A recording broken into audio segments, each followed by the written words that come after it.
दोस्तों नमस्कार, मैं दीपक स्वागत करता हूं आपका अपने चैनल पर उत्कर्ष एकेडमी पर। तो दोस्तों आज हम इतिहास विषय से संबंधित कुछ महत्वपूर्ण प्रश्नों पर चर्चा करेंगे। तो दोस्तों आप चैनल को सब्सक्राइब करो और वीडियो को लाइक कर लेना। शुरू करते हैं। पल्लव शासक नरसिंह वर्मन प्रथम, जो पल्लव शासक था नरसिंह वर्मन प्रथम ने सिंघल विजय प्राप्त की, इसका जो विवरण किस में ज्ञात होता है, कौन से अभिलेख में ज्ञात होता है? तो कशाकुडी अभिलेख है, जिसमें ज्ञात होता है कि पल्लव शासक नरसिंह वर्मन प्रथम ने जो श्रीलंका है उस पर विजय प्राप्त की। कशाकुडी अभिलेख।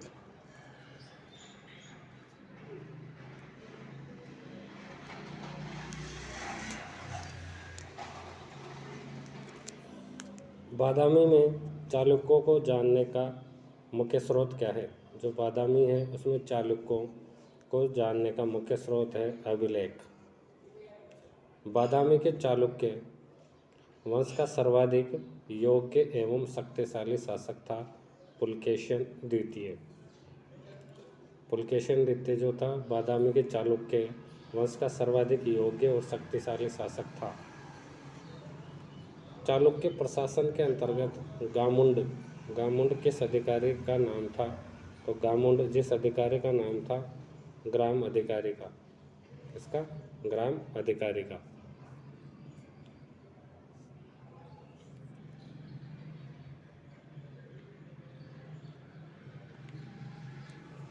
मालवा के प्रसिद्ध परमार राजा भोज, मालवा के प्रसिद्ध परमार राजा भोज के राज्य की राजधानी थी धारा नगरी। कौन सी राजधानी थी? धारा नगरी।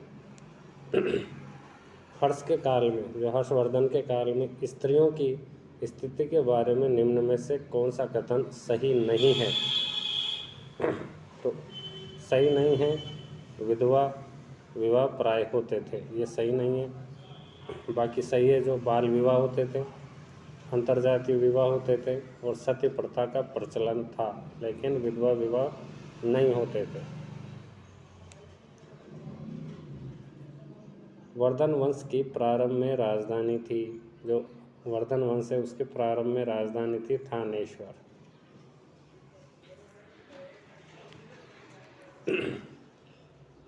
हर्ष और अशोक में मुख्य समानता क्या है? हर्ष और अशोक में मुख्य समानता क्या है?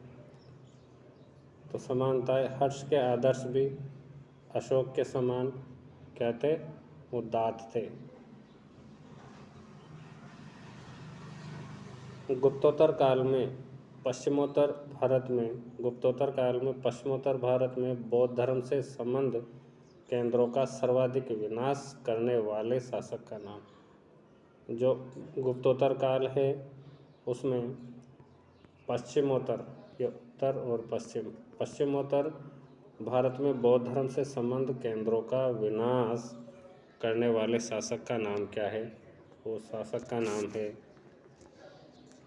मिहिरकुल। क्या नाम है? मिहिरकुल। अपसट अभिलेख, जो अपसट अभिलेख है किस राजवंश की जानकारी का स्रोत है? तो जो अपसट अभिलेख है वो किस राजवंश की जानकारी का स्रोत है? तो उत्तर गुप्त वंश।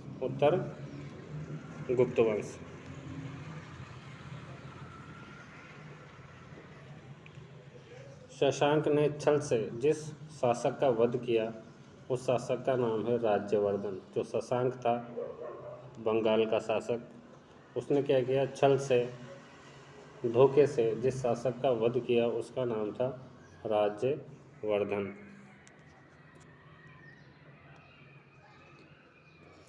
मूर्तिकला, गुप्तकालीन मूर्तिकला का सबसे भव्य उदाहरण है, कौन सा है भव्य उदाहरण?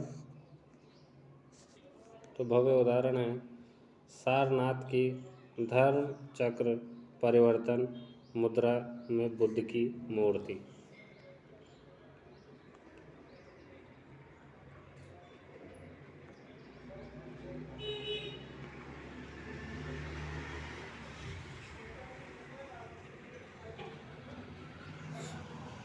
नासिक कार्ले भाजा नासिक कार्ले भाजा में गुहा मंदिर और गुहा चैत्य के सुंदर उदाहरण किस राजवंश से संबंधित है? तो सातवाहन वंश से। नासिक कार्ले भाजा में गुहा मंदिर, जो गुहा मंदिर है और गुहा चैत्य के सुंदर उदाहरण किस राजवंश से संबंधित है? तो सातवाहन वंश से।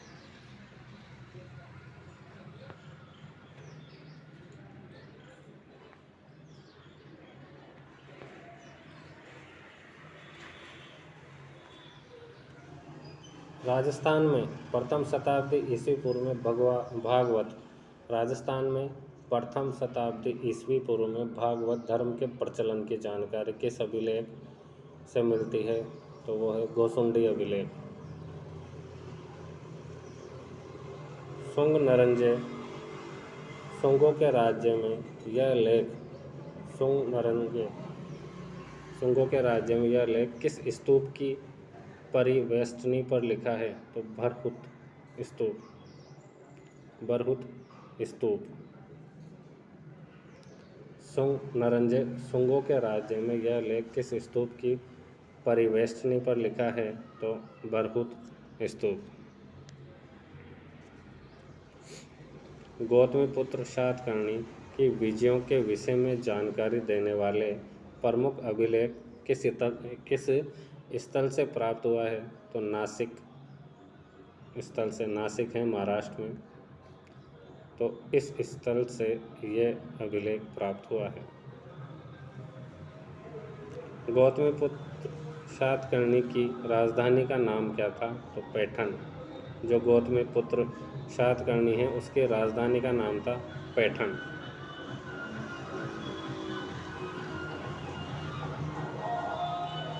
सातवाहनों को आंध्रभृत्य कहा गया है पुराणों में। जो सातवाहनों को आंध्रभृत्य कहा गया है पुराणों में, कहाँ कहा गया है? पुराणों में।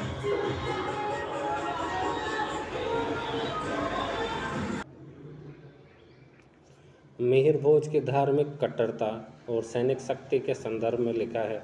तो मिहिर भोज की धार्मिक कट्टरता और सैनिक शक्ति के संदर्भ में लिखा है सुलेमान ने। किसने? सुलेमान ने। अलाउद्दीन द्वारा चित्तौड़ विजित करने का मेवाड़ पर प्रमुख प्रभाव यह पड़ा कि मेवाड़ पर चौहानों का अधिकार हो गया। अलाउद्दीन द्वारा चित्तौड़ विजित करने का मेवाड़ पर प्रमुख प्रभाव यह पड़ा कि मेवाड़ पर जो है चौहानों का अधिकार हो गया। कानड़ दे जिस दिल्ली के सुल्तान से घोर संघर्ष करना पड़ा, कानड़ दे को जिस दिल्ली के जो सुल्तान है उससे घोर संघर्ष करना पड़ा वो था अलाउद्दीन खिलजी। रानी पद्मिनी का कथानक मिलता है पद्मावत में। पद्मावत की रचना 1540 में मलिक मोहम्मद जायसी ने की थी।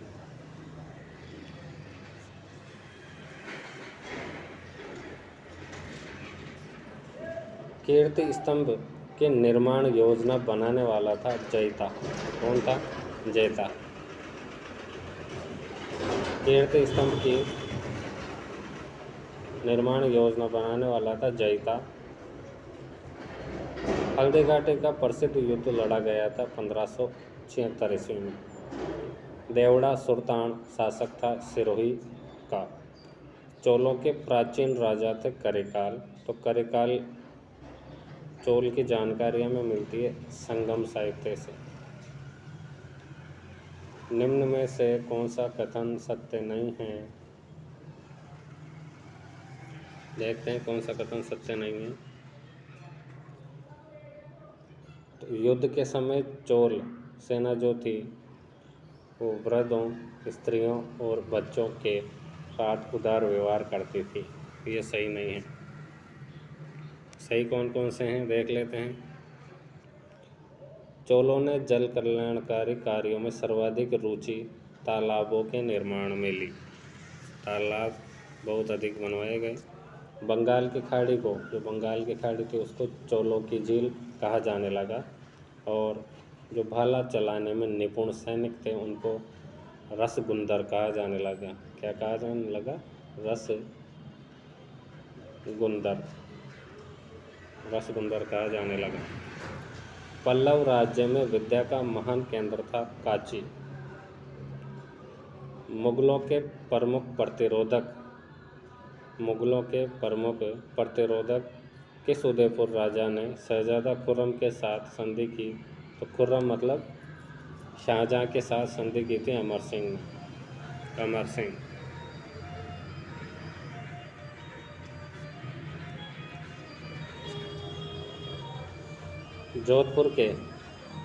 जोधपुर के राठौड़ नरेशों में मुगल सम्राटों का प्रबल प्रतिनिधि था चंद्रसेन। कौन था? चंद्रसेन। विश्नोई संप्रदाय के प्रवर्तक माने जाते हैं संत जाम्बोजी। जो विश्नोई संप्रदाय हैं उसके प्रवर्तक माने जाते हैं संत जाम्बोजी। वाताबी कोंड और काची कोंड उपाधियां धारण की।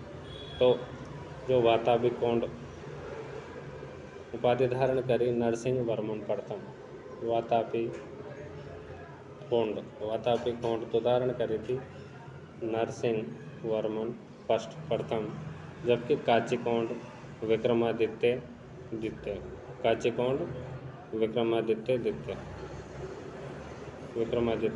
ने।